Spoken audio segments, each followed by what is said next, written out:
Hey there, and welcome to Real Investment News. I'm Mike O'Neill. Right now, the markets are kind of holding steady. Dow is only down 100, S&P is down 5, the NASDAQ is down 15. We're going to keep an eye on those. But right now, I wanted to take a closer look at Michael Lebowitz's article on realinvestmentadvice.com. It's called, Will the Real GDP Please Stand Up? Now, last week, we received these reports that the GDP for 2016 actually climbed $421 billion, 2.6%. Now, that was lower than expected, but markets liked it because we also had a 2.8% growth in the real personal consumption expenditures, or the PCE.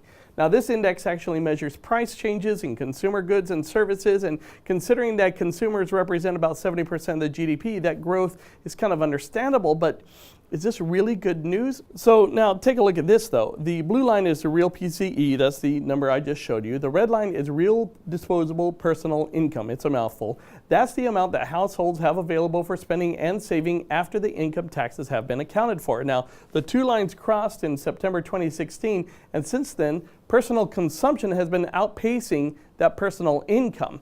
And that explains this, showing that the amount of disposable income that we are actually saving right now, well, it's at 2.4%, not quite as low as 2005, but well below pretty much any other time in history. Now, optimists might say we're not saving because we feel confident about future job prospects and wages.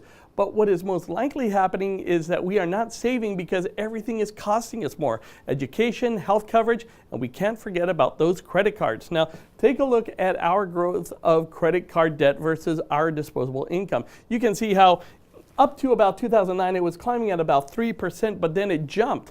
And in the past four quarters of 2017, we actually saw a 6% growth. That is almost twice as fast as our disposable income. So let's get back to the GDP. Remember, it rose $421 billion, 2.6% increase. But if Americans would have saved as much as we used to, if our credit card use was at that same 3% rate, well, the GDP increase would have really only been 0.71%. So, which is the real GDP? If you want to take a closer look at these charts and numbers, check out Michael Lebowitz's article on realinvestmentadvice.com. But in the meantime, thank you so very much for watching. Please remember to follow us on Facebook, Twitter, YouTube. Watch our past reports on realinvestmentnews.com.